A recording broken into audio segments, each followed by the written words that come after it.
Before we begin the story, leave a comment telling us where you're watching from. Enjoy the story. The grand ballroom of the St. Regency Hotel shimmered like something out of a dream. Crystal chandeliers hung from vaulted ceilings, casting warm golden light across marble floors so polished they reflected every sequined gown and tailored tuxedo.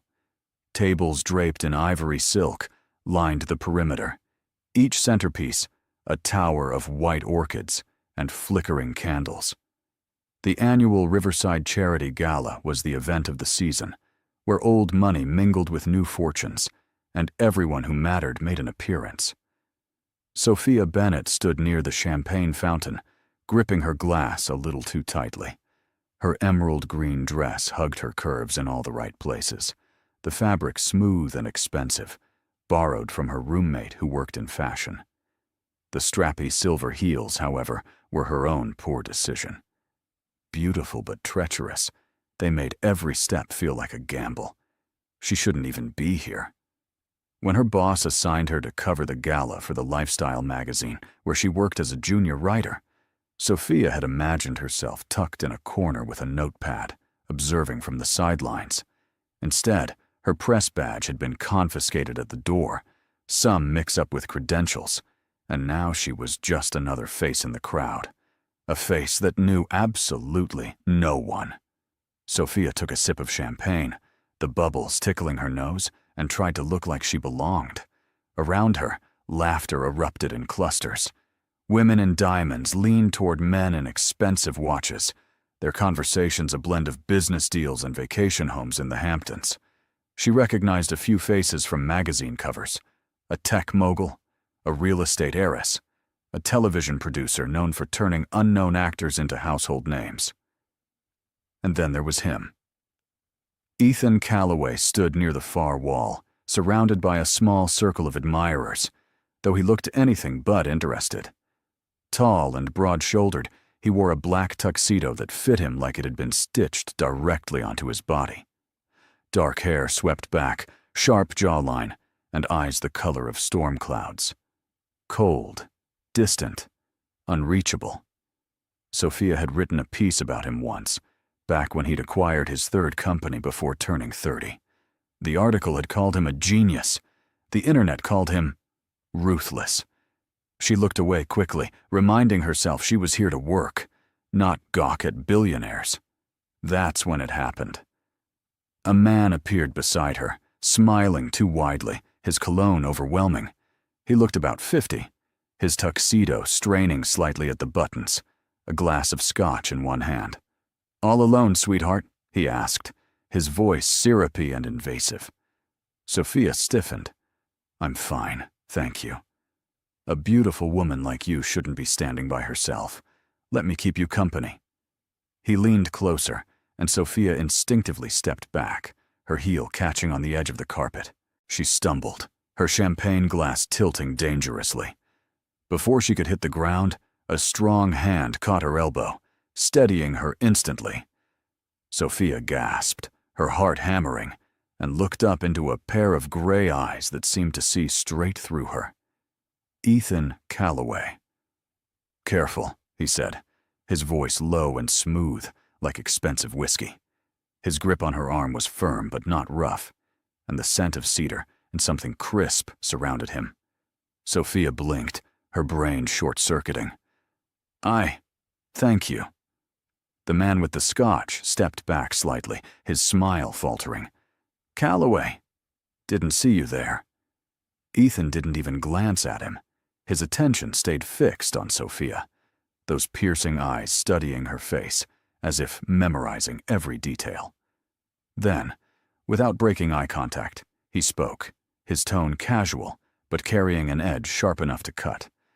"My date and I were just about to take a walk. Excuse us." Sophia froze. "Date?" Before she could protest, Ethan's hand slid from her elbow to the small of her back, guiding her away from the champagne fountain and the now deflated man with the scotch. Her mind spun in confusion, her pulse racing. She didn't resist, mostly because her traitorous heels made any sudden movement risky, but also because, Something about the way Ethan moved, confident and unyielding, made it seem pointless to argue.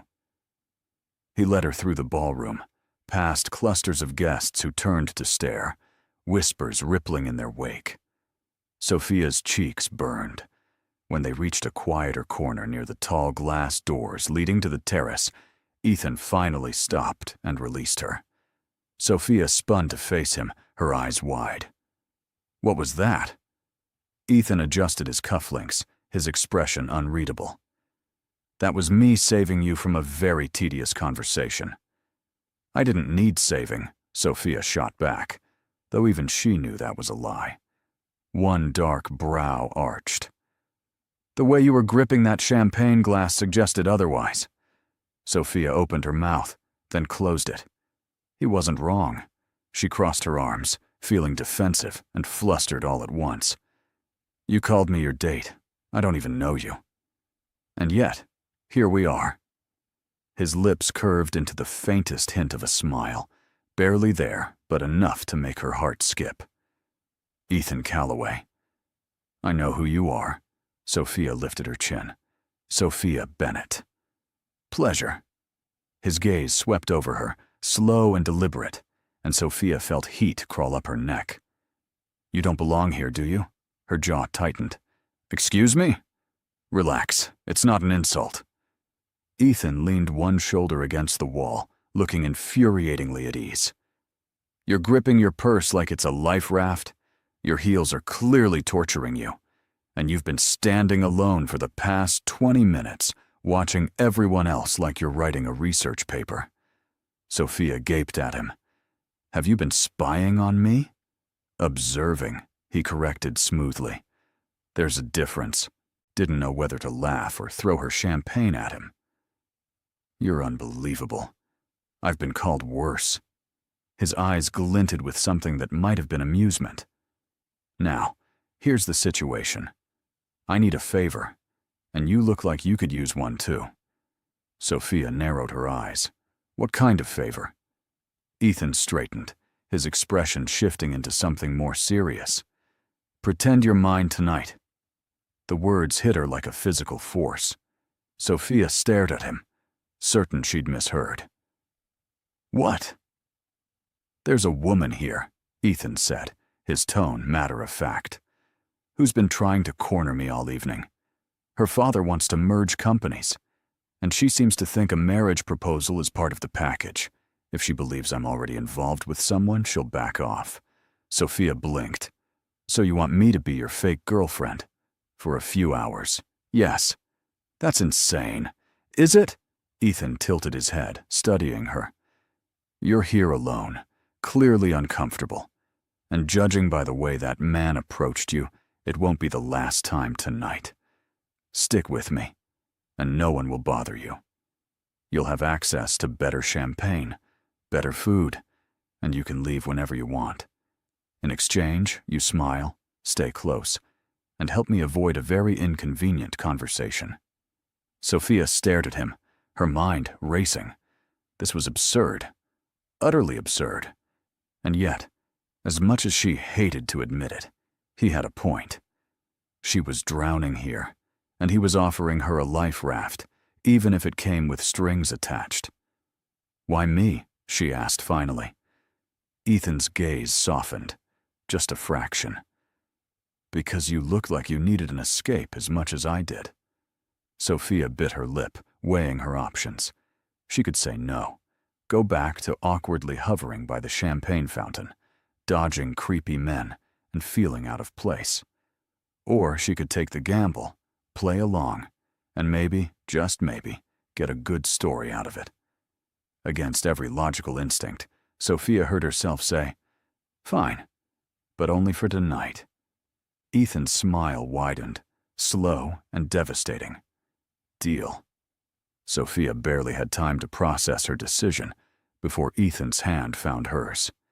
His fingers were warm, steady, and the simple contact sent a jolt up her arm that she absolutely refused to acknowledge. He laced their fingers together naturally, as if they'd done this 1,000 times, and led her back into the heart of the ballroom. Relax, he murmured, his voice low enough that only she could hear. You look like you're walking to your execution. I feel like I am, Sophia whispered back, forcing a smile as a passing couple nodded politely in their direction. Ethan chuckled softly, the sound rumbling from his chest. Just follow my lead. They stopped at a table near the center of the room, where a few of Ethan's associates stood talking. He introduced her smoothly, his hand never leaving hers. This is Sophia. She's been kind enough to accompany me tonight. The group smiled, offering polite hellos, though Sophia caught the curious glances, the subtle once-overs. She straightened her posture, channeling every ounce of confidence she didn't feel, and smiled back. Lovely to meet you, she said, her voice steadier than she expected. One of the men, silver-haired and distinguished, raised his glass toward Ethan. You've been holding out on us, Calloway. Didn't know you were seeing anyone. Ethan shrugged, his expression giving nothing away. I prefer to keep my private life private. Smart man. The silver-haired man winked at Sophia. Don't let him work too much. He has a habit of disappearing into his office for days. Sophia laughed lightly. I'll keep that in mind. Ethan squeezed her hand gently, a silent thank you, and guided her away before anyone could ask more questions. They moved through the ballroom like a choreographed dance, stopping occasionally to exchange pleasantries, Ethan's presence commanding attention wherever they went. Sophia marveled at how effortlessly he navigated the room, his cold exterior softening just enough when he spoke to her, making it believable. At one point, they passed a tall, blonde woman in a stunning red gown. Her eyes locked onto Ethan, her smile bright and predatory. She started toward them, but Ethan turned slightly, pulling Sophia closer, his arm sliding around her waist. That's her, he murmured against Sophia's ear, his breath warm. Sophia's pulse spiked. What do I do? Just stay close. The woman reached them, her smile never faltering. Ethan, I've been looking for you everywhere. Ethan's expression remained polite but distant. Victoria. Good to see you. Victoria's gaze slid to Sophia, her eyes sharpening. And who's this? Sophia Bennett, Ethan said smoothly. My girlfriend. The word sent a strange flutter through Sophia's chest, even though she knew it was a lie. Victoria's smile tightened. Girlfriend. How unexpected. I don't recall hearing about you. Sophia felt the subtle challenge in the woman's tone, the way she looked her up and down as if searching for flaws. Something in Sophia stirred, a stubborn refusal to be dismissed. We prefer to keep things low-key, Sophia said, leaning slightly into Ethan's side. Ethan's not one for making headlines. Ethan's lips twitched, and she felt his hand press lightly against her waist, a silent approval. Victoria's eyes narrowed, but she recovered quickly. Well, it's lovely to meet you. Ethan, we should catch up later. Daddy's been hoping to speak with you about the merger. I'll reach out to him next week, Ethan replied, his tone polite but final. Victoria hesitated, clearly wanting to say more, but Ethan was already guiding Sophia away. Once they were out of earshot, Sophia exhaled sharply, her heart pounding. That was terrifying, she muttered. Ethan glanced down at her, amusement flickering in his eyes. You handled it perfectly. Did I? Sophia looked up at him. I thought she was going to throw her drink at me. She considered it. Ethan's smile widened. But you didn't flinch. That's what mattered. Sophia shook her head, a laugh bubbling up despite herself. You're insane. You know that, right? Possibly. He stopped near the terrace doors, releasing her waist, but keeping her hand in his. Come on. Let's get some air. They stepped outside onto the stone terrace. The night air was cool and refreshing after the warmth of the ballroom, and the city lights stretched out before them like scattered stars. Sophia leaned against the railing, breathing deeply, letting the tension ease from her shoulders. "Thank you," Ethan said quietly. Sophia turned to look at him. "For what?" "For playing along. I know this wasn't what you signed up for tonight." She shrugged, a small smile tugging at her lips. "Honestly, it's better than awkwardly standing by the champagne fountain." Ethan studied her, his gaze softer now, less guarded. "You're a good actress." "So are you." Sophia tilted her head. "That whole cold CEO thing you've got going on, is that real, or is it just for show?" He was quiet for a moment, his expression thoughtful. "A bit of both." "Why?" "Because people expect it." His voice was low, almost reflective. "When you run a company, when you make the kind of decisions I make, you can't afford to be soft. Weakness gets exploited." Sophia felt a pang of something she couldn't quite name. Sympathy, maybe, or understanding. "Sounds lonely." Ethan's eyes met hers, and for a second, she saw something raw beneath the surface. "It is." The moment stretched between them, fragile and unexpected. Sophia's breath caught, her heart doing that annoying, fluttering thing again. She looked away, reminding herself this was just pretend. None of it was real. "So," she said, breaking the silence, "how much longer do we have to keep this up?" Ethan checked his watch. "Another hour, maybe 2. Think you can survive?" Sophia laughed. "I'll manage." They stood there for a while longer, the sounds of the gala drifting through the open doors behind them. It should have felt awkward, but it didn't. Instead, it felt strangely comfortable, like they'd known each other longer than a single evening. When they finally went back inside, the ballroom had shifted. The music was louder, the dancing more energetic. Ethan led her to the edge of the dance floor, then turned to face her. "Dance with me," he said. Sophia blinked. "What?" "We're supposed to be a couple. Couples dance." "I'm terrible at dancing." "Lucky for you, I'm not." He held out his hand, waiting. Sophia hesitated, then placed her hand in his. He pulled her onto the dance floor, one hand settling on her waist, the other holding hers. They moved together, slow and measured, and Sophia tried not to think about how close they were, how his chest pressed against hers, how his scent surrounded her like a warm blanket. "See?" Ethan murmured. "Not so bad." Sophia looked up at him, her breath catching at the way he was looking at her. Like she was the only person in the room, like this wasn't pretend at all. "Ethan." "Shh." His hand tightened on her waist. "Just dance." So she did. And for a few perfect, impossible minutes, Sophia let herself forget it was all an act. The days following the gala blurred together in a strange haze.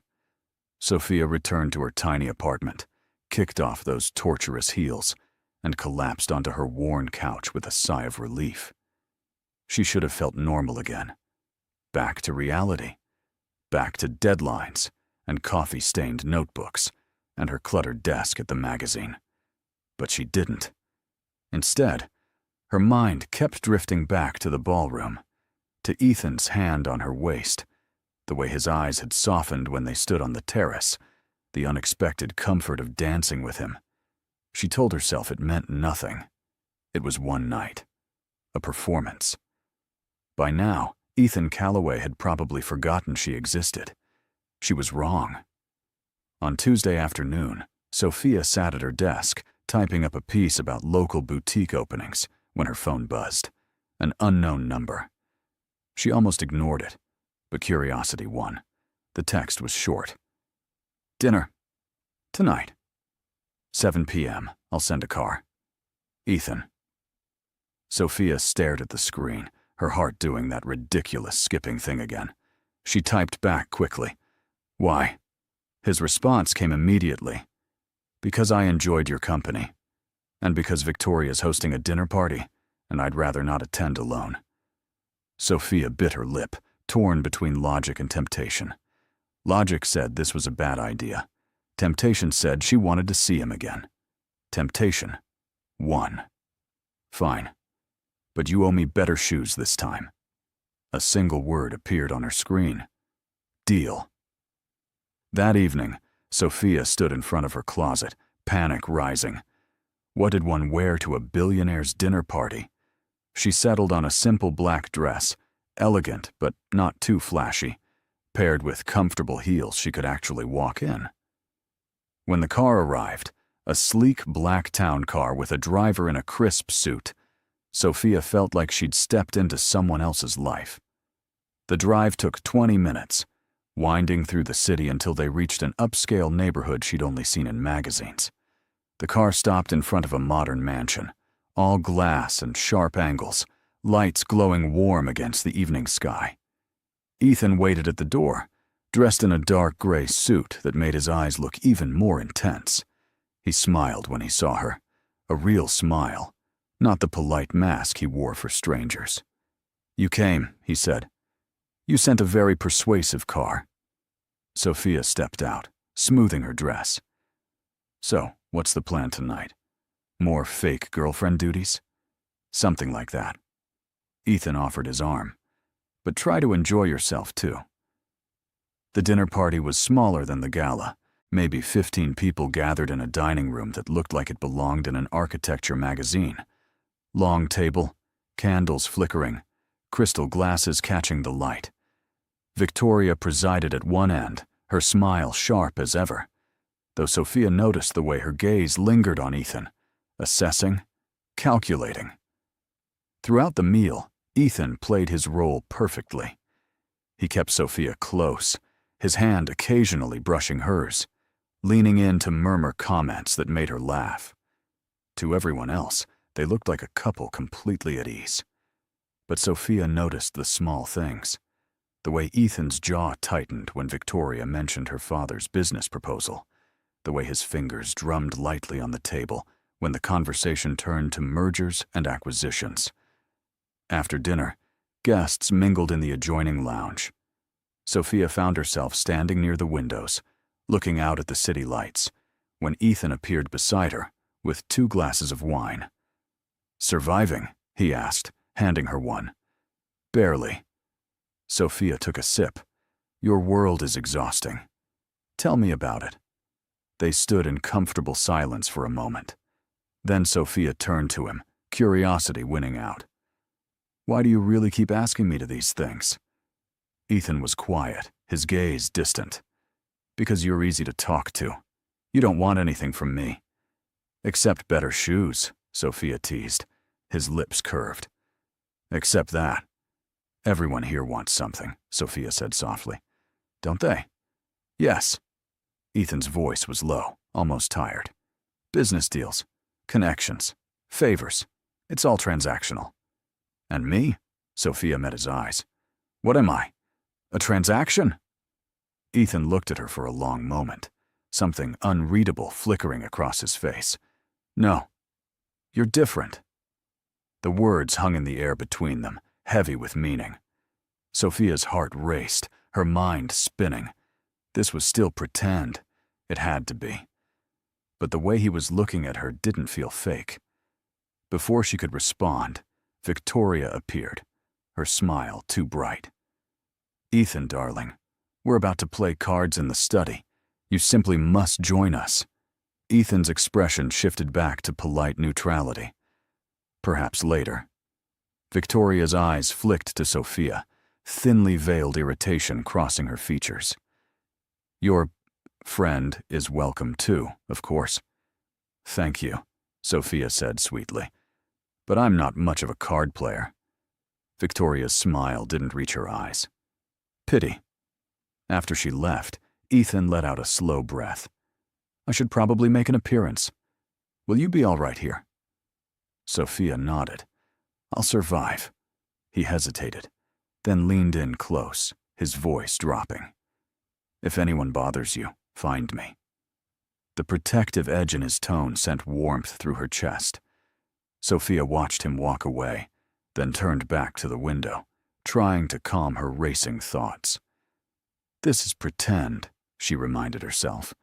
Just pretend. But it was getting harder to believe that. Later, as Ethan drove her, home himself, insisting the driver take the night off, they rode in comfortable silence. Sophia stared out the window, exhausted, but strangely content. "Thank you," Ethan said quietly, "for tonight." "You keep thanking me," Sophia replied. "Maybe you should just admit you enjoy my company." He glanced at her, the corner of his mouth lifting. "Maybe I do." When they reached her apartment building, Ethan parked and walked her to the door. Sophia turned to face him, suddenly nervous. "So," she said, "same time next week?" Ethan smiled, a genuine warm smile that made her knees weak. "I'll text you." Sophia nodded, fumbling for her keys. Before she could unlock the door, Ethan spoke again. "Sophia." She turned back. "This." He paused, searching for words. "This doesn't have to be just pretend, if you don't want it to be." Sophia's breath caught. Her heart pounded so loudly she was sure he could hear it. A dozen responses flashed through her mind, but only one felt right. "I'll think about it," she said softly. Ethan nodded, his eyes never leaving hers. "Good night, Sophia." "Good night." She watched him walk back to his car, her heart a chaotic mess. Inside her apartment, Sophia leaned against the door, her mind reeling. What was she doing? Falling for a billionaire CEO who lived in a completely different world? It was insane, reckless, impossible. And yet, as she replayed his words in her mind, she couldn't stop smiling. Sophia told herself she wouldn't text Ethan first. Pride, dignity, self-preservation, all the usual reasons. But by Thursday afternoon, her resolve crumbled. She sent a casual message. "Still alive, or did Victoria finally corner you?" His response came within minutes. "Alive. Barely. Dinner tomorrow?" Sophia stared at the message, her stomach doing flips. This was becoming a pattern, a dangerous, thrilling pattern. She typed back, "Only if you promise no more dinner parties." Deal. Just the two of us. Her heart skipped. Just the two of us. That sounded less like fake dating and more like something real. Friday evening, Ethan picked her up in a car far less flashy than she expected. A simple sedan, understated and elegant. He wore jeans and a dark sweater, looking more relaxed than she'd ever seen him. "No tuxedo?" Sophia teased as she slid into the passenger seat. "Thought I'd try being a normal human tonight," Ethan replied, a hint of amusement in his voice. They drove to a small Italian restaurant tucked away in a quiet neighborhood, the kind of place with checkered tablecloths and candles and wine bottles. Nothing fancy, nothing extravagant. Just cozy. Sophia raised an eyebrow as they sat down. "A billionaire at a mom-and-pop restaurant. I'm shocked." Ethan smiled. "I'm full of surprises." Dinner was easy, comfortable in a way Sophia hadn't expected. They talked about everything and nothing. Ethan told her about growing up under the pressure of family expectations, his father's relentless push for perfection, the loneliness of always being the smartest person in the room. Sophia shared stories about her chaotic childhood, her mother's endless optimism, her dream of becoming a real journalist instead of writing fluff pieces about boutique openings. "You're good at what you do," Ethan said, his tone serious. "Don't sell yourself short." Sophia flushed. "You've never even read my work." "I have, actually." He pulled out his phone, scrolling quickly, then turned the screen toward her. It was her article about him, the one from 2 years ago. Genius or Ruthless? The Rise of Ethan Calloway. Sophia's eyes widened. "You kept that?" It was the first time someone called me a genius without asking for a favor in return. His gaze was steady, intense. "I liked your honesty." Sophia didn't know what to say. Her chest felt tight, warm, overwhelmed. After dinner, They walked through a nearby park, the night air cool and crisp. Ethan's hand brushed hers, once, twice, and then he laced their fingers together. Sophia's heart thundered, but she didn't pull away. "Can I ask you something?" Sophia said quietly. "Anything." "Why me? Really?" She looked up at him. "You could have anyone. Why keep dragging me into your world?" Ethan stopped walking, turning to face her fully. His expression was vulnerable in a way she'd never seen.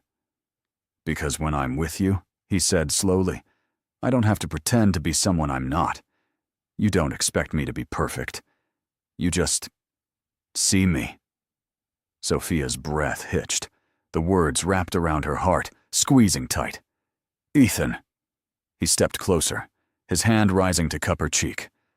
"Tell me to stop, and I will." Sophia couldn't speak, couldn't breathe, couldn't think. So instead, she kissed him. It was soft at first, tentative, testing. But then Ethan's arm slid around her waist, pulling her closer, and the kiss deepened. Sophia's hands found his chest, feeling the steady thrum of his heartbeat beneath her palms. The world around them faded, leaving only this. Only him. When they finally pulled apart, both breathing hard, Ethan rested his forehead against hers. "Not pretend," he whispered. "Not pretend," Sophia agreed. They stood there for a long moment, wrapped in each other, the city humming around them. For the first time, Sophia let herself believe this might actually be real. The following week passed in a blur of stolen moments, coffee dates between her deadlines, late-night phone calls that stretched past midnight, Ethan showing up at her office with lunch, ignoring the stunned stares of her coworkers. It felt like falling, exhilarating, and terrifying all at once. But reality had a way of catching up. On Wednesday, Sophia attended a networking event for local journalists. She wore her best professional outfit, determined to make connections, maybe land a better assignment. The event was held at a trendy rooftop bar, the kind of place where everyone seemed to know everyone. Sophia was chatting with an editor from a competing magazine when she saw him. Daniel Monroe, her ex-boyfriend. Her stomach dropped. They'd dated for 2 years before he'd left her for a job opportunity in another city, promising to stay in touch, then ghosting her completely. Seeing him now, looking polished and confident, sent a wave of old hurt crashing through her. He spotted her at the same moment, his eyes widening briefly before he smiled and headed her way. "Sophia." "Wow, it's been a while." "Daniel." Her voice was cooler than she intended. "You look great." His gaze swept over her, and she hated that she felt self-conscious. "Still at the magazine?" "Yes." "That's good." He paused. "I'm actually back in town. Got a position at Herald Tribune. Senior editor." Of course he did. Sophia forced a smile. "Congratulations." They talked for a few more painful minutes before Daniel excused himself. Sophia exhaled slowly, her hands shaking. She hated that he still had this effect on her. Hated that seeing him made her feel small. She texted Ethan without thinking. "Bad day. Can I see you?" His response was immediate. "I'll pick you up." "Where are you?"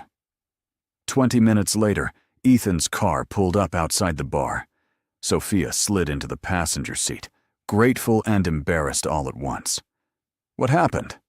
Ethan's voice was gentle but edged with concern. "Ex-boyfriend," Sophia muttered. "Ran into him. It was awkward." Ethan's jaw tightened. "Did he hurt you?" "A long time ago, yes."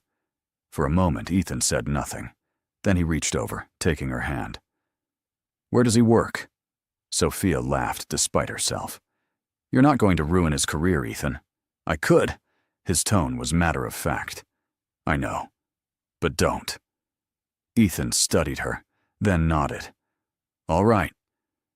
But if he bothers you again, I'll let you terrify him." His lips twitched. "Deal." That night, Ethan took her to his penthouse. It was the first time she'd seen where he lived, and it was exactly what she expected. Floor-to-ceiling windows overlooking the city, sleek modern furniture, everything expensive and minimalist. They sat on the couch, Sophia tucked against his side, his arm around her shoulders. It felt safe, solid. "Thank you," she said quietly, "for coming to get me. Always." Ethan pressed a kiss to her temple. "You don't have to face things alone anymore." Sophia's chest tightened. She wanted to believe that, wanted to trust that this was real, that he meant it. But a small voice in the back of her mind whispered a warning. "He's a billionaire. You're nobody. This can't last." She pushed the thought away, choosing instead to focus on the warmth of his embrace, the steady beat of his heart beneath her ear. For now, this was enough. The first crack appeared on a Saturday night. Ethan had invited Sophia to a gallery opening, a small private event for an up-and-coming artist he'd invested in. Sophia wore a burgundy dress that made her feel elegant, her hair swept up in a loose bun. Ethan stood beside her, his hand resting possessively on her lower back, introducing her to collectors and critics as if she belonged in this world. Sophia was admiring a large, abstract painting, vibrant blues and golds swirling across the canvas, when she felt Ethan stiffen beside her. "What's wrong?" she asked quietly. His gaze was fixed across the room. "Nothing. Excuse me for a moment." Before she could respond, he was gone, moving toward a group of men in expensive suits. Sophia watched, confused, as Ethan shook hands, his expression cool and controlled. One of the men clapped him on the shoulder, laughing at something Ethan said. That's when Daniel appeared beside her. "Fancy seeing you here," he said, holding a glass of wine. Sophia's stomach twisted. "Daniel, what are you doing here?" "Covering the event for the Tribune," he gestured around. "Perks of the new job. You?" "I'm here with someone. The Calloway guy." Daniel's eyebrows rose. "Didn't peg you for dating billionaires." Sophia bristled. "What's that supposed to mean?" "Nothing." Daniel shrugged. "Just seems out of your league, that's all." The words stung more than they should have. Sophia opened her mouth to snap back, but then Ethan was there, his presence sudden and commanding. He stepped between them, his expression cold, his gray eyes icy. "Sophia," Ethan said, his voice low. "Who's this?" "Daniel Monroe," Daniel said quickly, extending a hand. "I'm a journalist. Sophia and I used to—" "I know who you are." Ethan didn't take his hand. "And I know you're the ex who couldn't be bothered to call after leaving town." Daniel's smile faltered. She's with me now." Ethan's voice was quiet but edged with steel. "So unless you're here professionally, I suggest you move along." Sophia's breath caught. There was something almost dangerous in Ethan's tone, a possessiveness that was both thrilling and unsettling.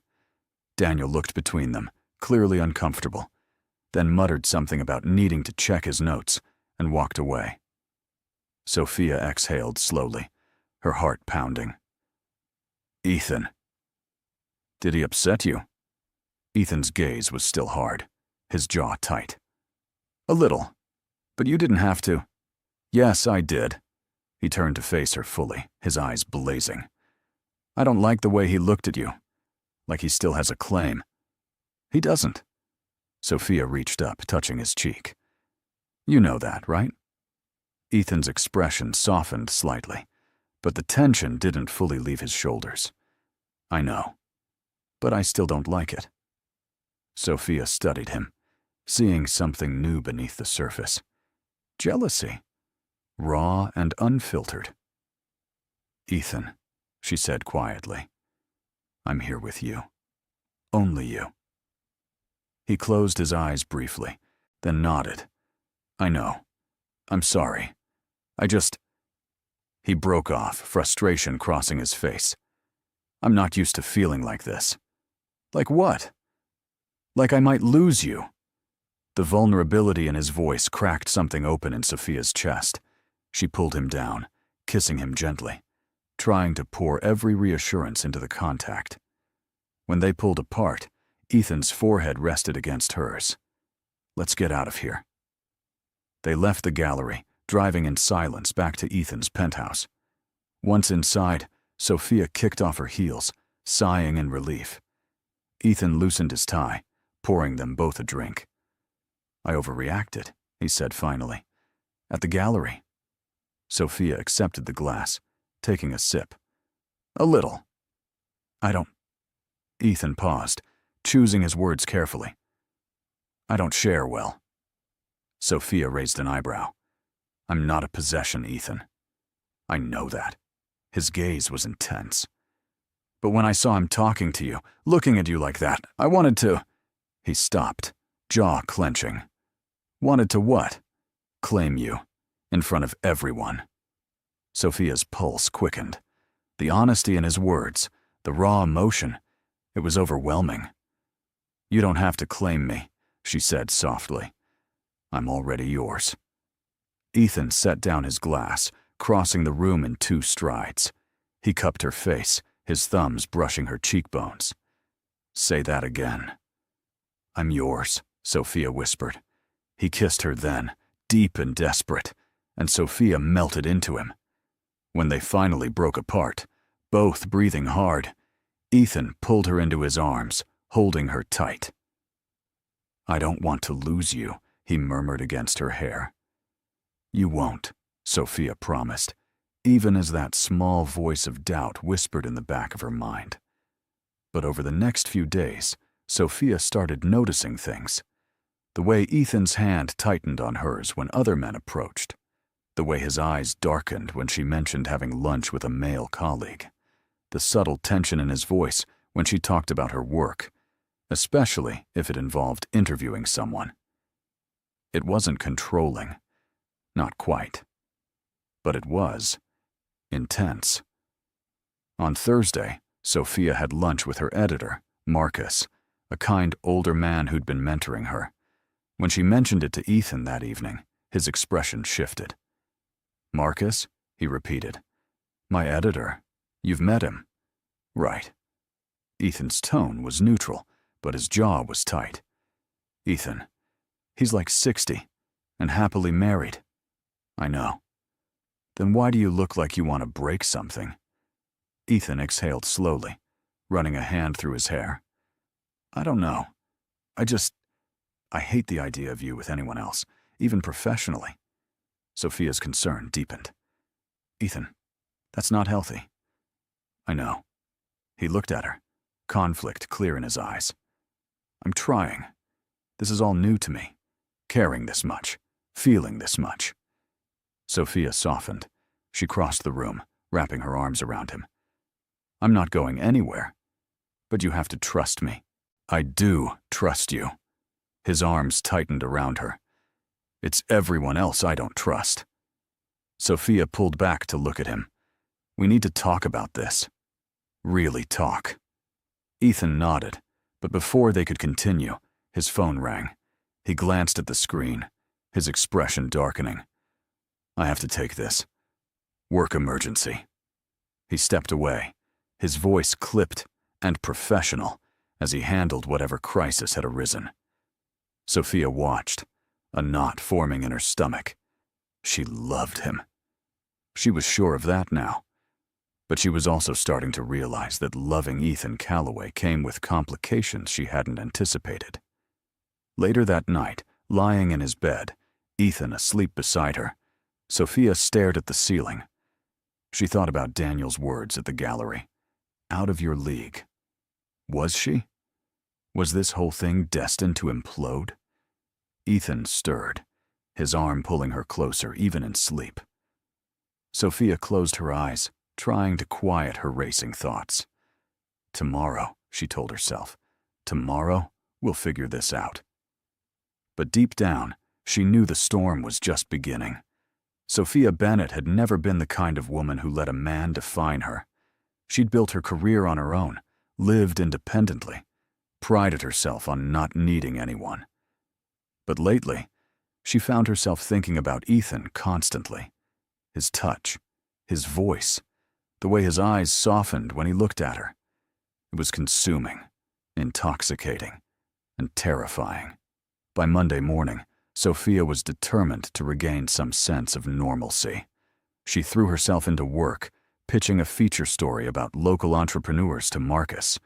He approved it enthusiastically, assigning her to interview 3 business owners, including a young tech startup founder named Alex Chen.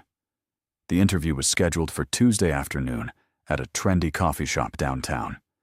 Sophia arrived early, reviewing her notes, her phone buzzing with a text from Ethan. "Thinking about you. Dinner tonight?" She smiled, typing back. "Can't. Interview running late. Tomorrow?" His response took longer than usual. "Who are you interviewing?" Sophia frowned. "Does it matter?" "Just curious." She hesitated, then typed. "Alex Chen, tech entrepreneur, for the feature I mentioned." The 3 dots appeared, disappeared, appeared again. Finally, "Okay. Be safe." Something about the exchange left Sophia uneasy, but she pushed it aside when Alex arrived. He was young, maybe 30, with an easy smile and an infectious enthusiasm about his company. The interview went well. Alex sharing stories about building his startup from scratch, the challenges of securing funding, his vision for the future. At one point, Alex laughed at something Sophia said, leaning forward slightly. "You're really easy to talk to. Most journalists make me nervous." Sophia smiled. "That's the goal. Make you comfortable so you forget you're being interviewed." "Well, it's working." They talked for another hour, the conversation flowing naturally.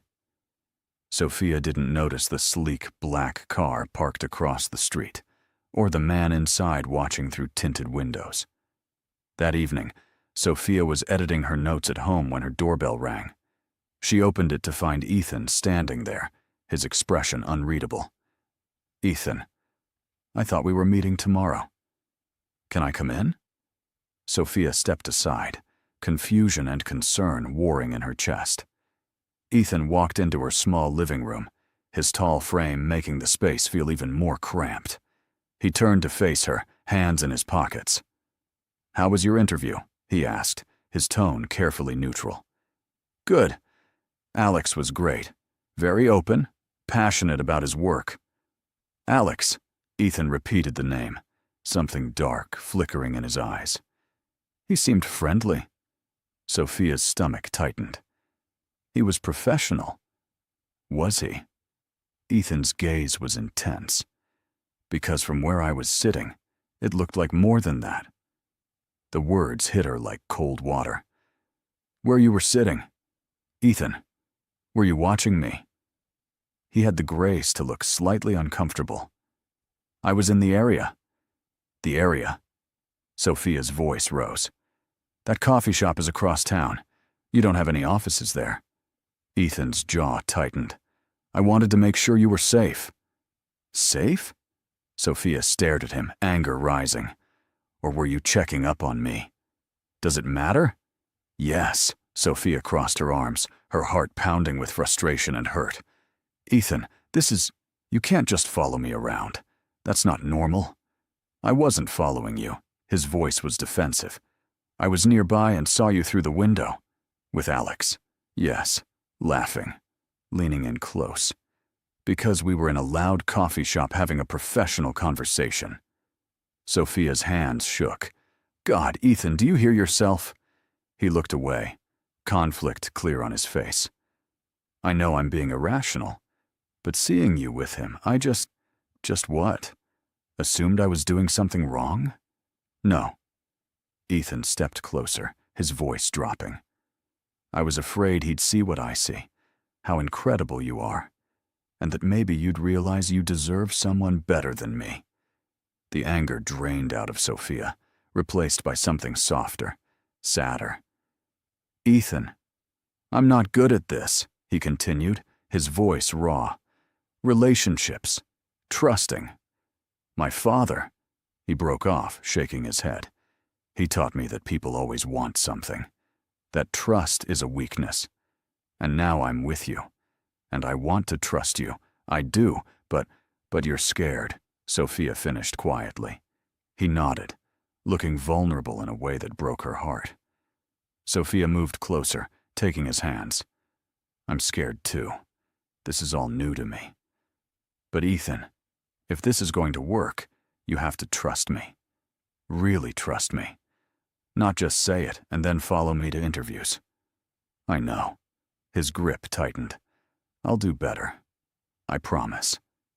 Sophia wanted to believe him, wanted to think love could fix this. But a small part of her wondered if his past had left scars too deep to heal. They spent the rest of the evening talking, really talking, about his childhood, his father's impossible expectations, the loneliness of always having to be perfect. Sophia shared her own fears, her worry that she wasn't enough for his world, that eventually he'd see her as everyone else did. Ordinary. You're not ordinary, Ethan said fiercely. You're extraordinary, and I'm an idiot for making you doubt that.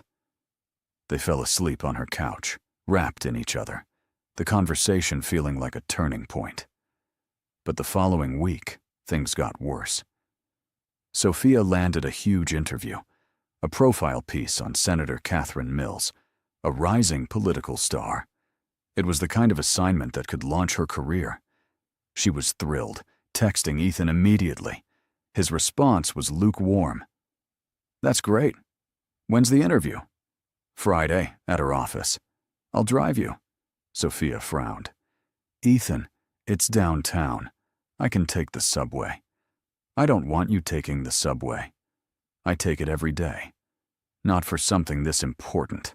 I'll drive you. Sophia's frustration bubbled up again.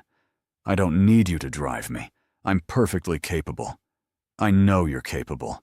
I just want to help.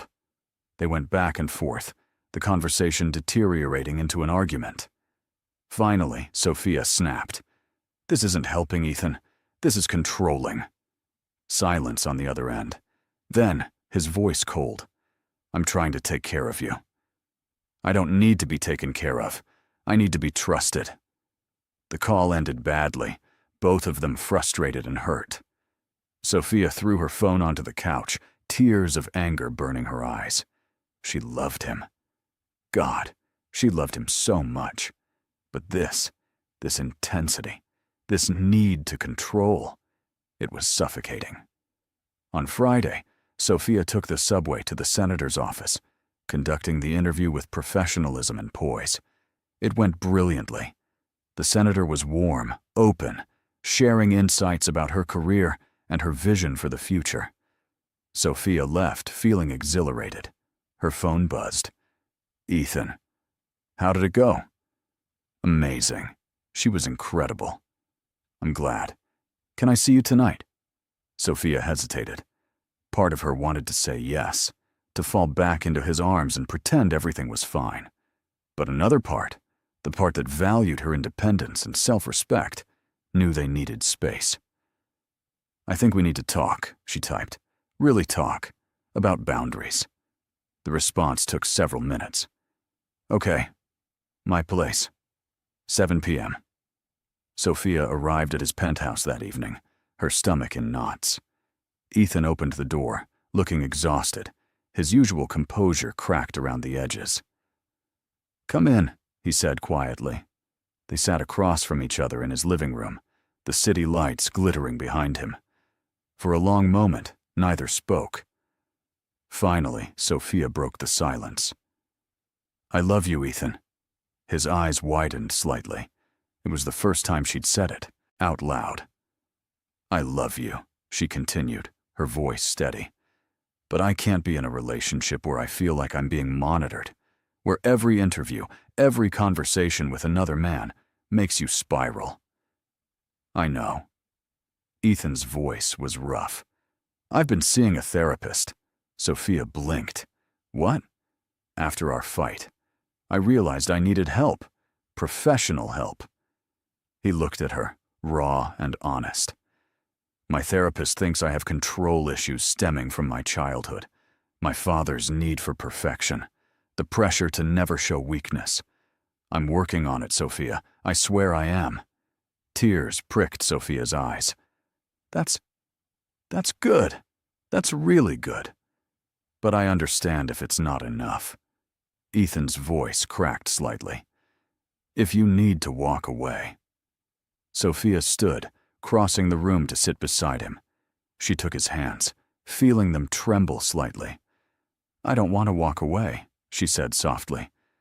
But I need to know you're really trying, that this isn't just words. I am. He pulled her into his arms, holding her tight. I promise. I'm trying. Sophia buried her face in his chest, breathing in his familiar scent. She wanted to believe him, wanted to think love and therapy could fix everything. But as she held him, a quiet voice whispered that the hardest battles were still ahead. For the next few weeks, things improved. Ethan made a visible effort to respect Sophia's space, to trust her without question. He stopped asking detailed questions about her interviews, stopped offering to drive her everywhere, stopped tensing every time she mentioned a male colleague. It wasn't perfect, but it was progress. Sophia, in turn, made an effort to include him in her world. She invited him to a work happy hour, introduced him to Marcus and her other colleagues, made sure he felt like part of her life, not just an outsider looking in. One evening, they were cooking dinner together in Ethan's massive kitchen, something that had become a ritual. Sophia was chopping vegetables while Ethan handled the pasta, and the domesticity of it all made her heart swell. I talked to my therapist about you, Ethan said suddenly. Sophia looked up. Oh? She thinks I'm terrified of losing you because you're the first real thing I've ever had. Sophia set down the knife, moving closer. What do you mean, real?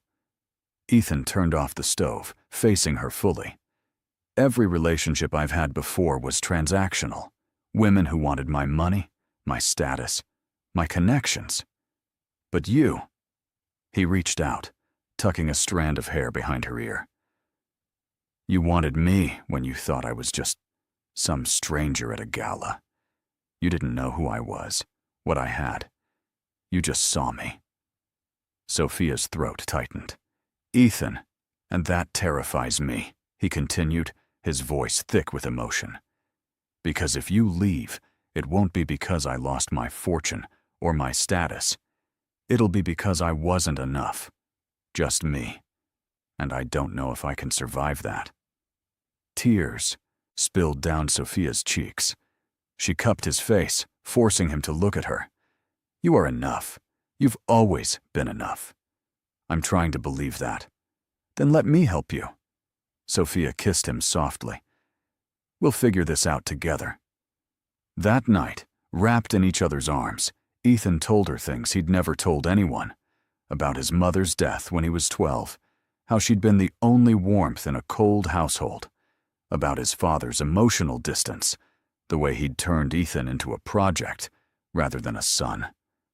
About the crushing loneliness of success, standing at the top with no one beside him. Until you, he whispered against her hair. You're the first person who made me feel less alone. Sophia held him tighter, her heart aching for the broken boy beneath the powerful man. In the weeks that followed, they fell into a rhythm that felt sustainable. Ethan continued therapy, working through his control issues and fear of abandonment. Sophia continued thriving in her career, her profile on Senator Mills earning praise and opening doors. They supported each other, challenged each other, loved each other. But then Victoria re-entered the picture. Sophia was leaving work one evening when a sleek car pulled up beside her. The window rolled down, revealing Victoria's perfectly made-up face. Sophia, right? Victoria's smile didn't reach her eyes. Victoria. Sophia's guard went up immediately. Get in. Let's talk. Every instinct screamed at Sophia to refuse, but curiosity won out. She slid into the back seat, keeping her purse close. Victoria wasted no time. "I'll be direct. You're completely wrong for Ethan." Sophia's jaw tightened. "Excuse me? Don't get me wrong. You're lovely. But you're out of your depth." Victoria's gaze was cold, assessing. "Ethan needs someone from his world, someone who understands the pressure, the expectations, the business. You're a journalist. You write fluff pieces about boutiques." The word stung, hitting every insecurity Sophia had tried to bury. "My career is none of your business." "Maybe not. But Ethan is." Victoria leaned forward. "He's under enormous pressure right now. A merger that could make or break his company, and he's distracted. By you. If Ethan has concerns, he can tell me himself." "He won't." Victoria's smile was sharp. "Because he's infatuated. But infatuation fades, Sophia. And when it does, he'll realize you're a liability, an ordinary girl playing in an extraordinary world." Sophia's hands trembled with anger, but she kept her voice steady. "I think we're done here." She stepped out of the car, slamming the door harder than necessary. As the car drove away, Sophia stood on the sidewalk, her heart racing, Victoria's words echoing in her mind. Out of your depth. Ordinary. Liability. She wanted to dismiss it, to laugh it off as jealousy. But deep down, a small part of her wondered if Victoria was right. That night, she didn't tell Ethan about the encounter. She couldn't. Not without admitting her own doubts, her own fear that maybe she wasn't enough for his world after all. Instead, she threw herself into work. When Marcus approached her with an investigative piece, a deep dive into corporate fraud at a major financial firm, Sophia jumped at the opportunity. It was risky, potentially career-making or career-ending, but she needed to prove herself. To herself. Ethan noticed the shift. "You've been distant lately," he said one evening as they sat in his living room. "Just busy with work," Sophia replied, not quite meeting his eyes. "Sophia." He tilted her chin up, forcing her to look at him. "Talk to me." "It's nothing. Just a big project." "What kind of project?" She hesitated. The investigation involved multiple financial firms, and while Ethan's company wasn't directly implicated, it existed in the same world.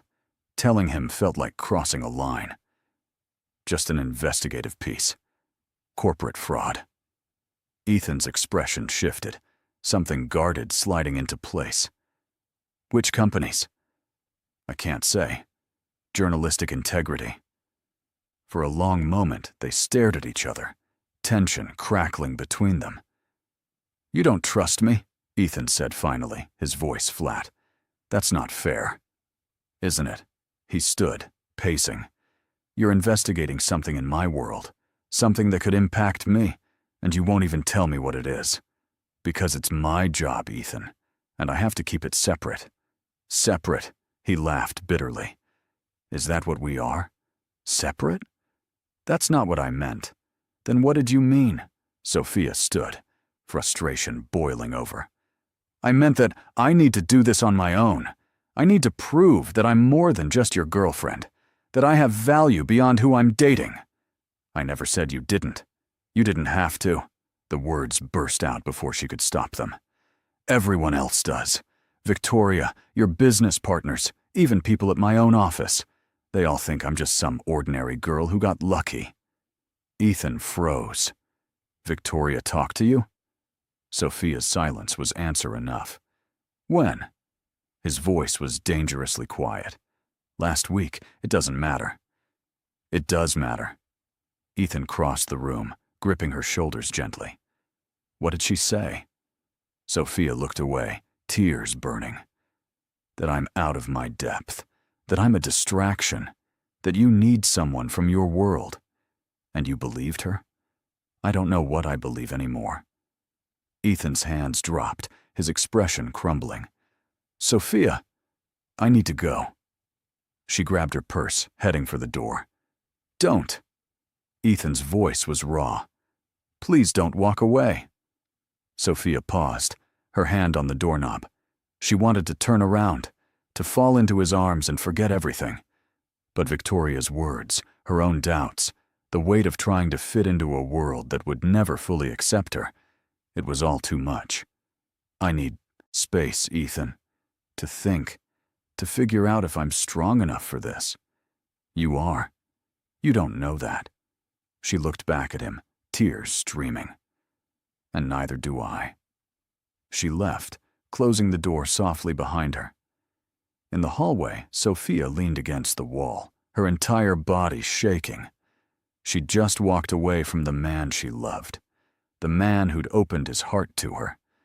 But as she rode the elevator down, she couldn't shake the feeling that maybe, just maybe, walking away was the bravest thing she could do.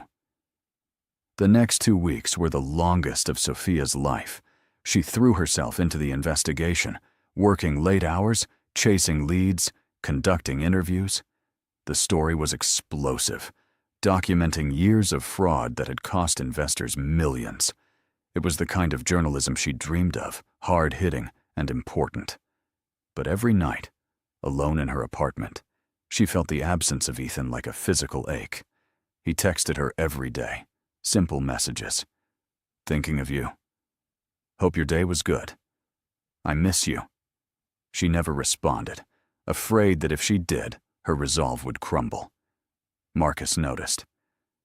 You look like hell, Bennett. Thanks, Sophia muttered, staring at her computer screen. Man trouble? Something like that. Marcus leaned against her desk. Want some unsolicited advice? Do I have a choice? Nope. He smiled. Whatever it is, don't let pride get in the way of happiness. Life's too short to be stubborn. Sophia wanted to argue, but the words stuck in her throat. That weekend, Sophia's best friend, Maya, dragged her to a gallery opening. You need to get out of your apartment, Maya insisted. You're turning into a hermit. The gallery was small, intimate, displaying abstract art that Sophia barely registered. She was standing in front of a blue and silver painting, lost in thought, when she heard a familiar voice. I thought I might find you here. Sophia spun around. Ethan stood a few feet away, dressed in dark jeans and a charcoal sweater, looking tired, but determined. How did you? Maya texted me. He offered a small smile. She's worried about you. So am I. Sophia's heart raced. Ethan, I told you I needed space.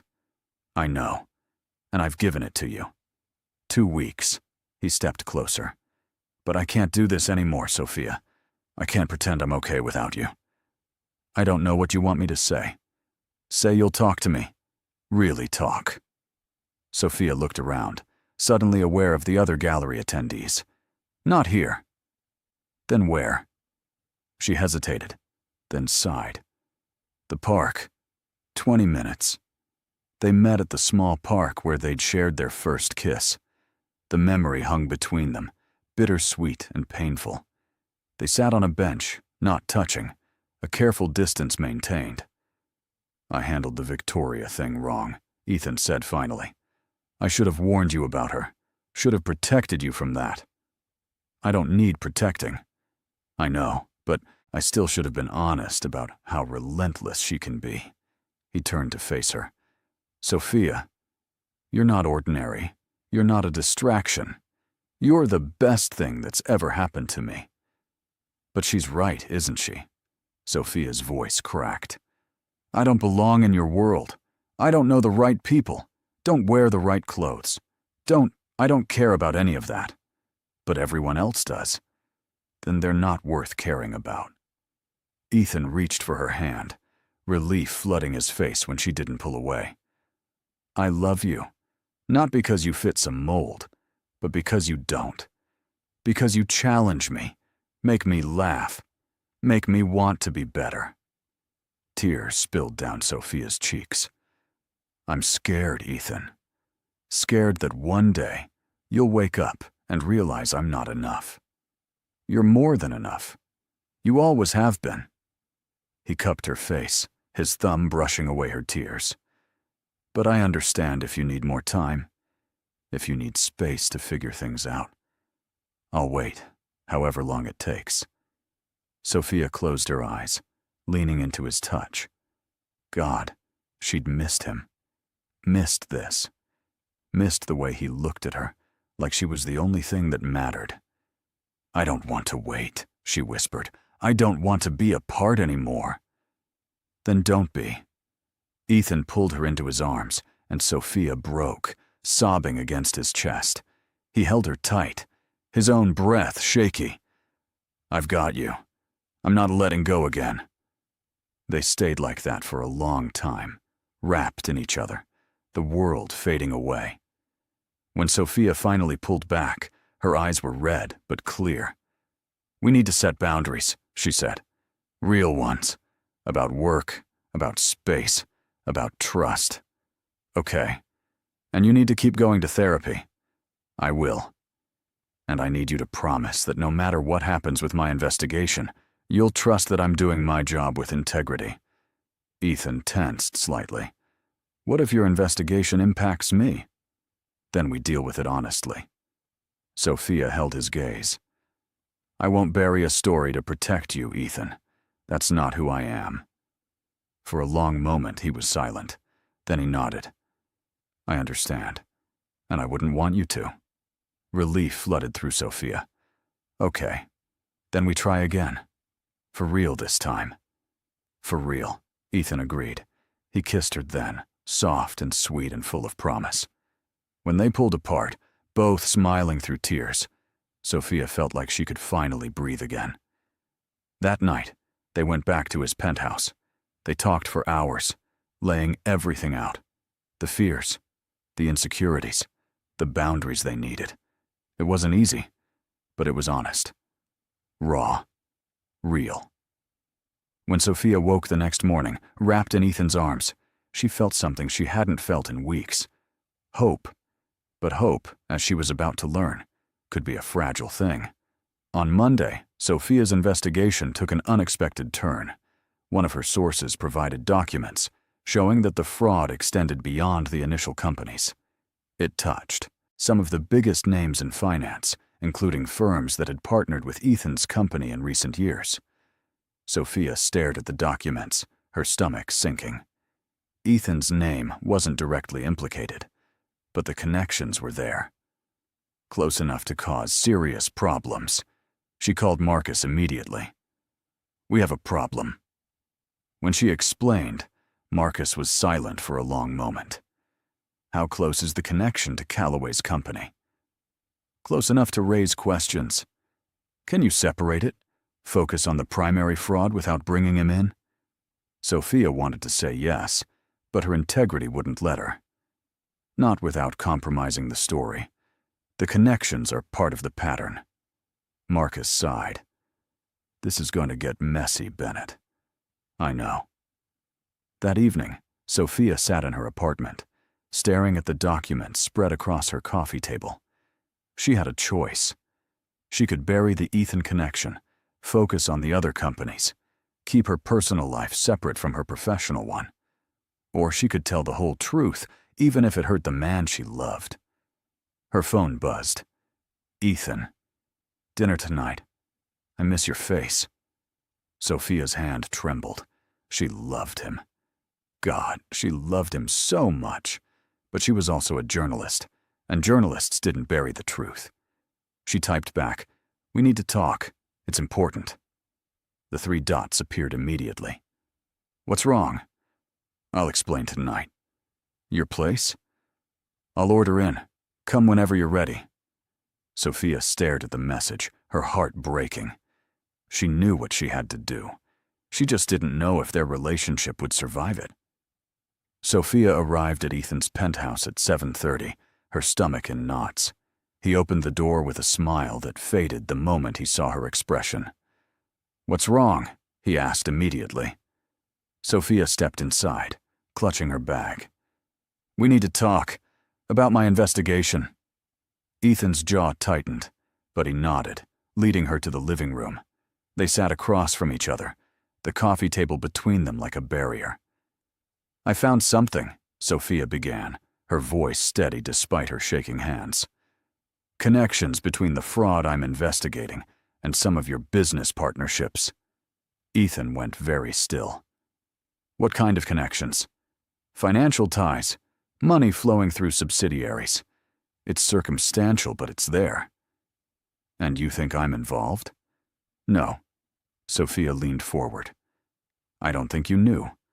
But the connections exist, and I can't ignore them. Not if I want to write an honest story." For a long moment, Ethan said nothing. His expression was unreadable, a mask of control she hadn't seen in weeks. "So you're going to write about me," he said finally. "Implicate my company in a fraud investigation."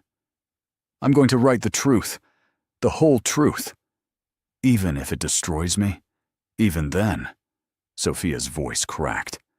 "I'm sorry, Ethan. But I can't bury this. I won't." Ethan stood, pacing, to the window. His shoulders were tense, his hands clenched into fists. "Do you know what this could do? The shareholders, the board, the media. They'll tear me apart. I know. And you're willing to do that? To the man you love?" "I love you," Sophia said, tears streaming down her face. "God, Ethan, I love you so much. But I'm also a journalist, and if I compromise my integrity for you, I'll lose myself. And eventually, I'll resent you for it." Ethan turned to face her, his eyes blazing. "So what are you saying? That your career is more important than us?" "I'm saying I can't choose between them. I need both." "You can't have both." His voice was cold, harsh. "You can't love me and destroy me at the same time." Sophia flinched. "That's not fair." "Fair?" Ethan laughed bitterly. "Nothing about this is fair. I opened my heart to you. I trusted you. And now you're going to use that trust to ruin me." "I'm not trying to ruin you." "Then don't publish." The words hung in the air, heavy and damning. Sophia stood, her legs shaking. "If you love me, you won't ask me to do that." "And if you love me," Ethan shot back, "you'll find a way to write this story without destroying everything I've built." They stared at each other, the chasm between them widening with every second. "I can't," Sophia whispered. "I'm sorry, but I can't." Ethan's expression crumbled, pain flashing across his face before he shuddered it away. "Then I guess we're done." The words shattered her. Sophia wanted to scream, to beg, to take it all back. But she couldn't. She'd made her choice. "I'm sorry," she said again, her voice breaking. "So am I." Sophia grabbed her bag, moving toward the door on autopilot. At the threshold, she paused, looking back. Ethan stood by the window, his back to her, his shoulders hunched. "For what it's worth," she said softly, "I'll always love you." He didn't respond. Sophia left, the door clicking shut behind her with a finality that echoed in her chest. The next week was a blur. Sophia wrote the article, pouring every ounce of professionalism and integrity into it. She presented the facts clearly, carefully, making sure to note that Ethan's company appeared to be an unwitting participant rather than a primary player. But the connections were there, undeniable. Marcus read it and let out a low whistle. "This is good work, Bennett. Devastating, but good." "Thanks," Sophia said hollowly. "You okay?" "No." Marcus didn't push, and Sophia was grateful. The article published on a Thursday morning. Within hours, it was everywhere. News outlets picked it up, dissecting every detail. Ethan's company issued a statement, denying any wrongdoing and promising a full internal investigation. The stock price dropped sharply. Sophia watched it all unfold from her apartment, her phone turned off, her heart in pieces. Maya came over that night, armed with ice cream and wine. "I saw the article, and I saw the fallout. Are you okay?" Sophia shook her head, tears spilling. "I lost him, Maya. I did the right thing, and I lost him." "Oh, honey."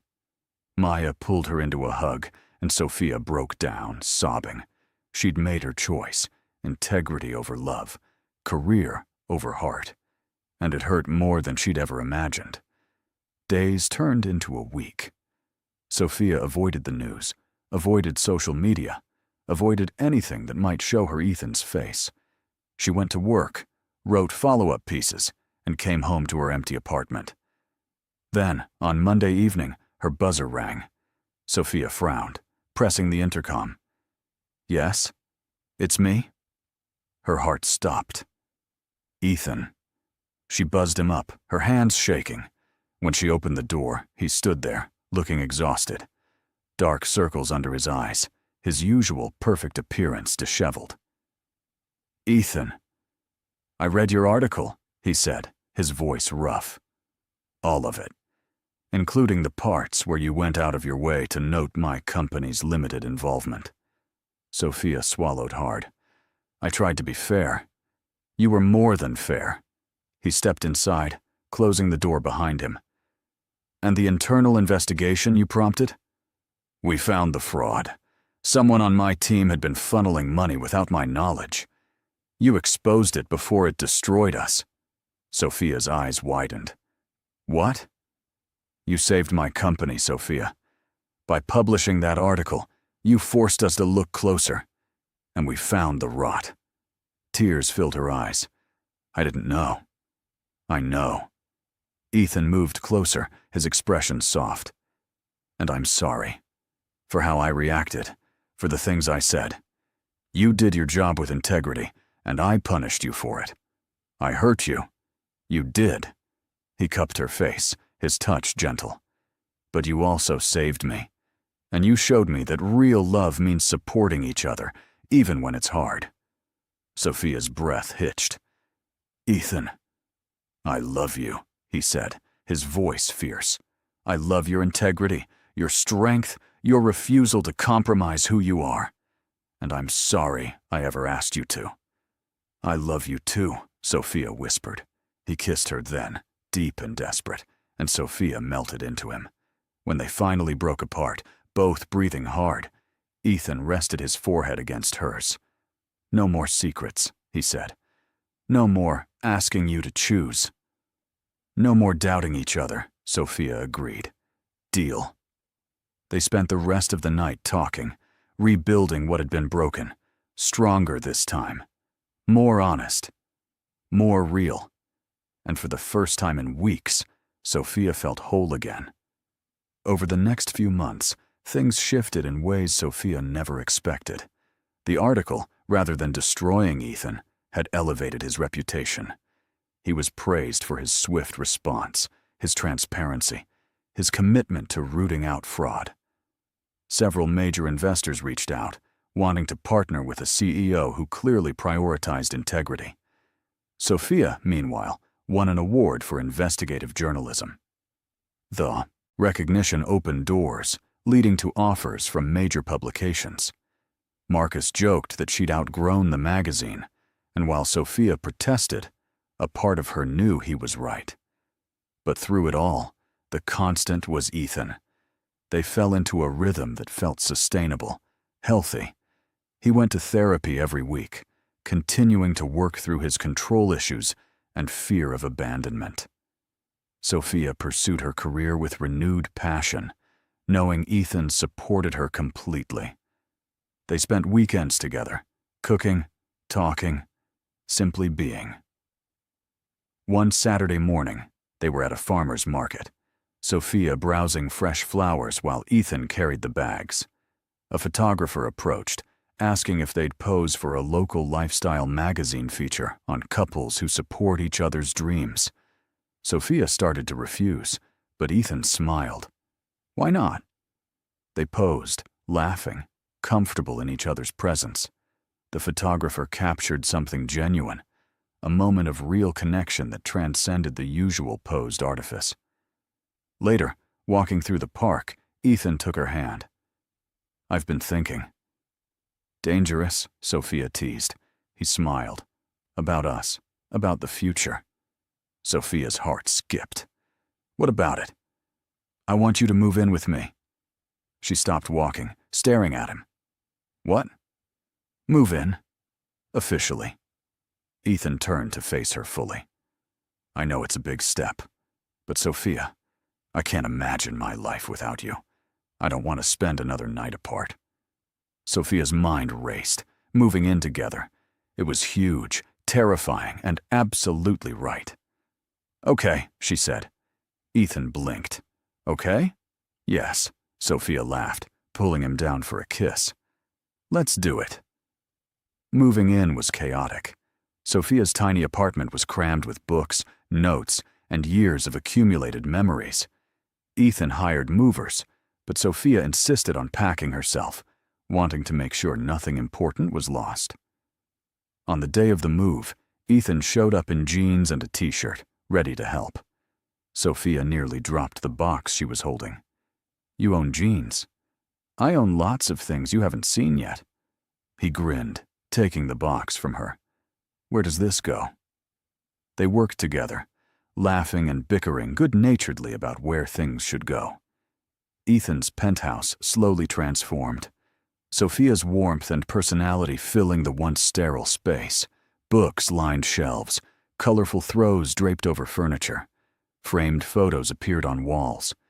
By the end of the day, exhausted and covered in dust, they collapsed onto the couch. Home, Sophia said softly. Ethan pulled her close. Home. Life settled into a new normal. Sophia worked from Ethan's home office when she needed quiet, met him for lunch when their schedules aligned, cooked elaborate dinners when they both had energy. It was domestic and wonderful, and occasionally frustrating, like when Ethan reorganized her filing system or when Sophia left coffee mugs on every surface. But it worked. One evening, Sophia was working late on a new investigation when Ethan appeared with tea. You need a break, he said, setting the mug beside her laptop. 5 more minutes. You said that an hour ago. Sophia looked up, smiling sheepishly. Guilty. Ethan leaned against the desk, studying her. What's this one about? Healthcare fraud, pharmaceutical companies inflating prices. Sounds important. It is. Sophia saved her work, finally giving him her full attention. But you're right. I need a break.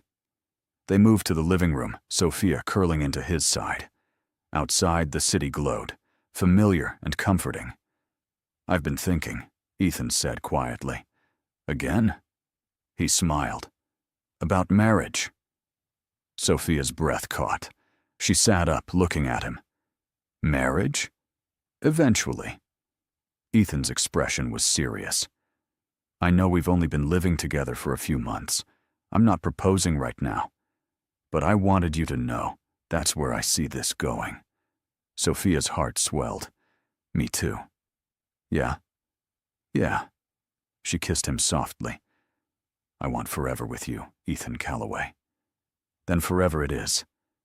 They sat in comfortable silence, the promise of a future together settling around them like a warm blanket.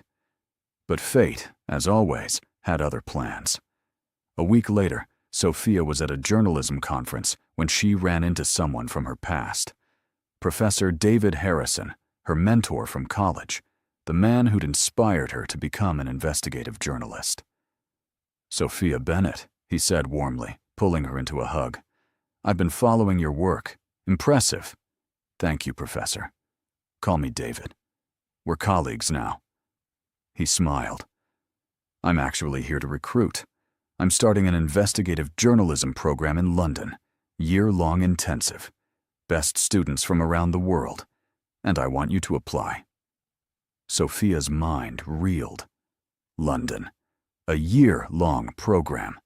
It was an incredible opportunity, career-defining.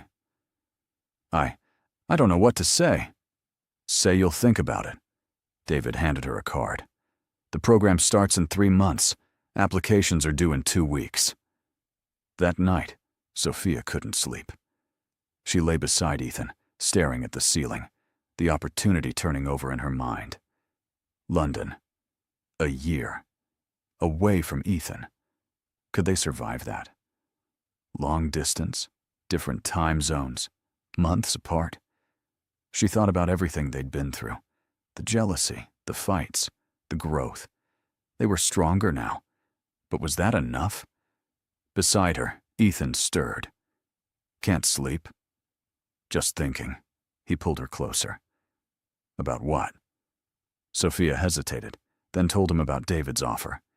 Ethan listened, his arms tightening around her. That's amazing, Sophia. You should do it. She pulled back to look at him. It's a year. In London. I know. And you're okay with that? Ethan was quiet for a long moment. Honestly? No. The idea of you being that far away terrifies me. But I also know this is your dream, and I won't be the reason you don't chase it. Tears filled Sophia's eyes. I don't want to leave you. Then don't think of it as leaving.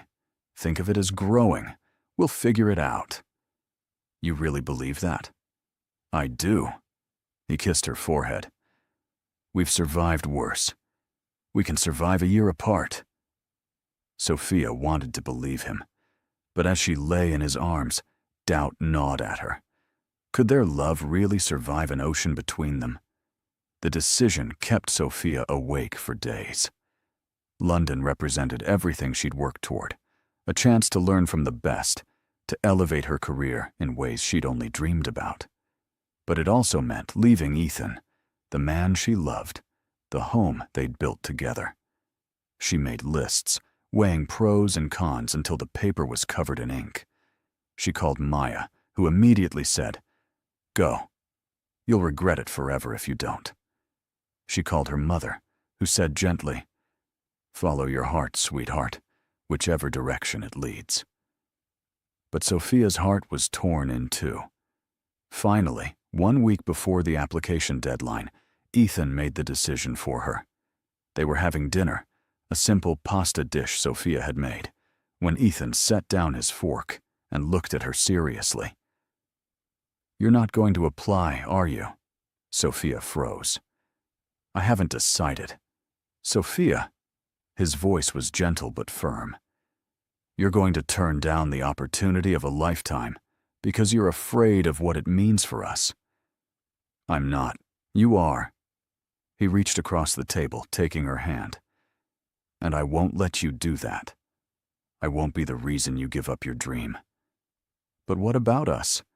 "We'll figure it out." Ethan squeezed her hand.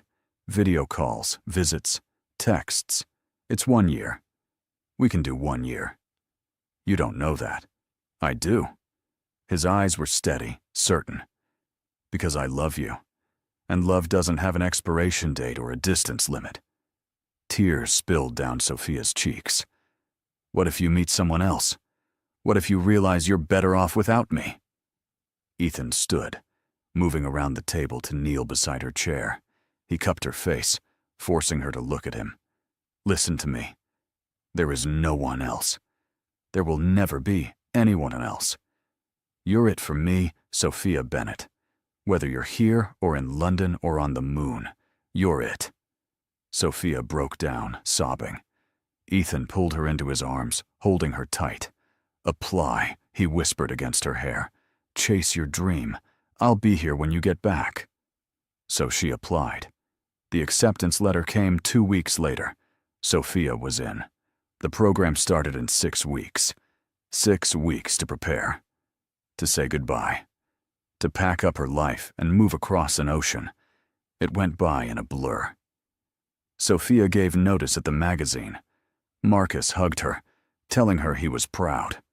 Her co-workers threw her a going-away party, full of tears and laughter and promises to stay in touch. Ethan helped her pack, folding clothes, organizing documents, making sure she had everything she needed. He was supportive, encouraging, never once showing doubt or resentment. But Sophia saw the cracks, the way his jaw tightened when she mentioned London, the extra second he held her in his arms before letting go, the shadows in his eyes when he thought she wasn't looking. The night before her flight, they lay in bed, neither sleeping. "I'm going to miss you," Sophia whispered. I'm going to miss you too. Ethan's voice was rough. What if this is a mistake? What if it's not? He rolled to face her, his eyes fierce even in the darkness. This is right.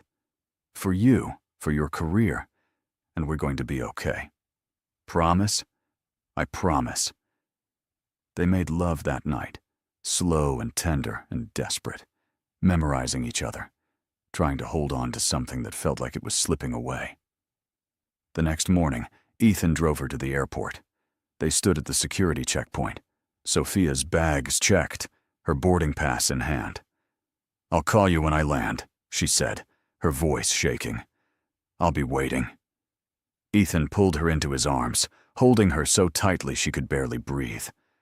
I love you. So much. I love you too.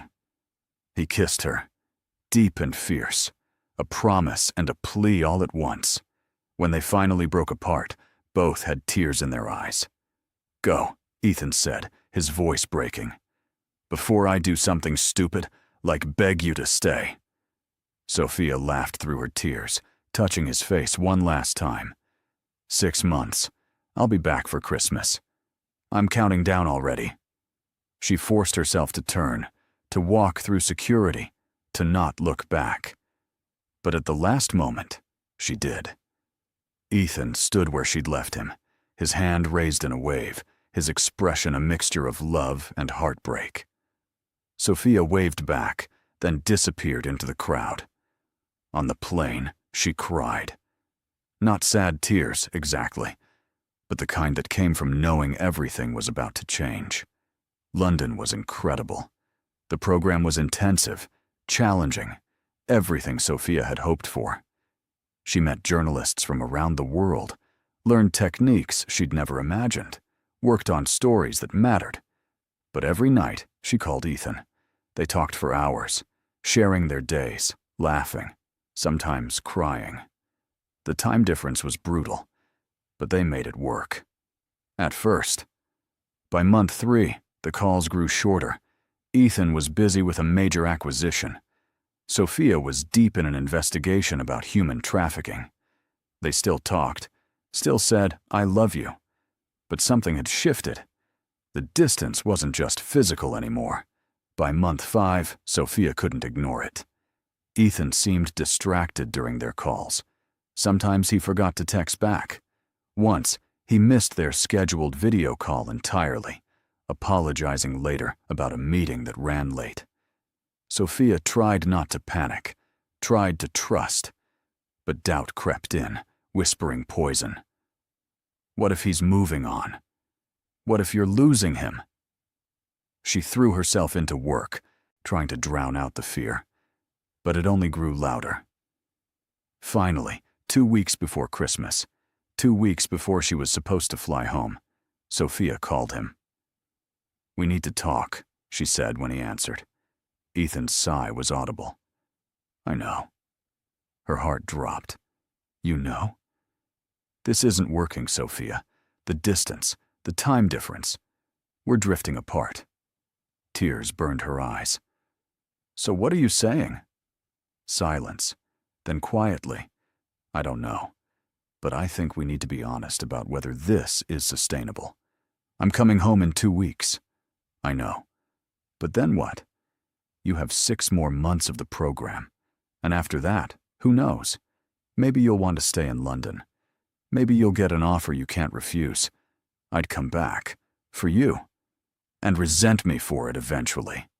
Sophia couldn't breathe. Ethan, please, don't do this. I'm not doing anything. I'm just being realistic. Realistic? Anger flared through her pain. You promised. You said we could do this. I thought we could. But Sophia, I'm barely holding on. Watching you build a life there, knowing I'm not part of it, it's killing me. You are part of it. You're part of everything. Am I? His voice was raw. Because from where I'm sitting, I'm just the guy you call at the end of the day. The guy who's waiting for you to come back, if you ever do. The accusation hung between them, sharp and painful. I can't believe you're saying this, Sophia whispered.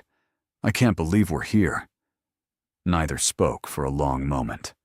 Finally, Sophia said, "So what do we do?" Ethan's answer shattered her. "Maybe we take a break, give each other space to figure out what we really want." A break. The word tasted like ash. "I'm sorry, Sophia. I need to think. And so do you." The call ended. Sophia stared at her phone, numb. This couldn't be happening. Not after everything they'd survived. But it was. And she had no idea how to fix it. The 2 weeks before Christmas were the worst of Sophia's life. She moved through the program in a daze, her heart shattered, her mind spinning. Maya called daily, offering support and reminding her to breathe. Her mother sent care packages full of tea and chocolate and encouraging notes. But nothing helped. Sophia debated canceling her flight home. What was the point? Ethan had asked for a break.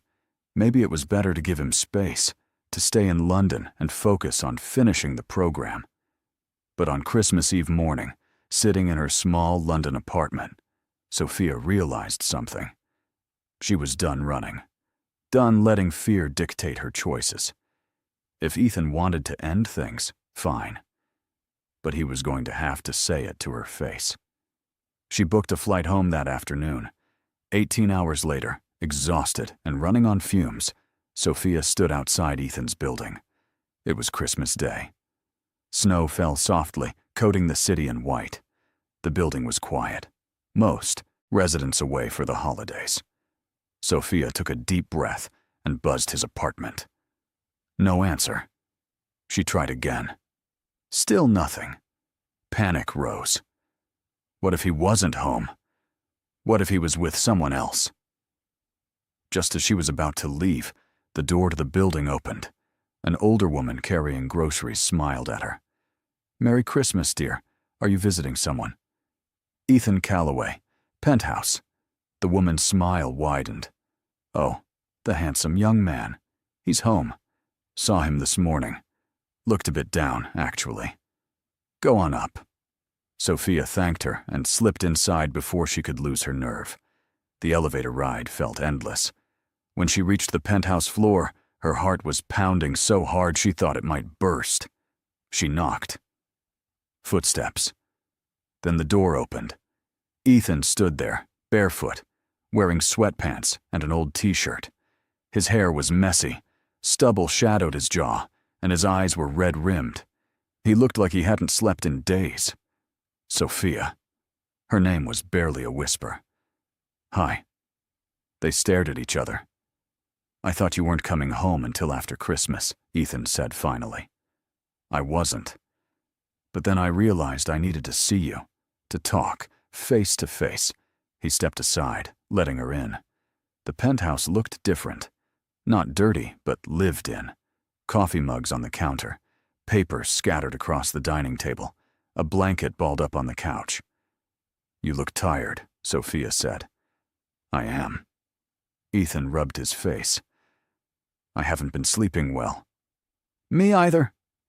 They moved to the living room, sitting on opposite ends of the couch. The distance felt insurmountable. "Ethan, I'm sorry," he blurted out, "for the things I said on the phone, for asking for a break. I was scared and hurting, and I lashed out." Sophia's breath caught. "You meant it, though, about drifting apart." "I did. But Sophia, that's on me, not you." He turned to face her fully. "You're doing exactly what you should be doing. Chasing your dream. Growing. And I'm so proud of you." "Then why did you want a break?" "Because I was terrified." His voice cracked. "Terrified that you'd realize you didn't need me, that your life in London was better without me in it. And instead of trusting you, trusting us, I pushed you away." Tears streamed down Sophia's face. "I do need you. God, Ethan, every day I'm there. I wish you were with me. Seeing things, experiencing things. You're not just the guy I call at the end of the day. You're everything." "I know that now." He moved closer, taking her hands. "But when you're thousands of miles away, and I'm sitting here alone. It's easy to forget, to let fear take over. What do we do? Sophia asked desperately. I have 6 more months in London. I can't quit, but I can't lose you either.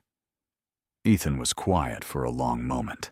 Then he said, What if I came with you? Sophia blinked. What? To London. Not permanently. But what if I worked remotely? Flew, back for important meetings, but spent most of my time there with you? You'd do that? For you? Yes. His eyes were fierce. I was an idiot to think I could just wait here. If we're going to make this work, we have to be in it together. Physically together. Hope bloomed in Sophia's chest. Your company. We'll survive. I have a great team. And honestly, maybe it's time I learned to delegate, to let go of some control. Sophia laughed through her tears. Your therapist is going to be so proud. I'm already planning to tell her. He cupped her face, his thumbs brushing away her tears.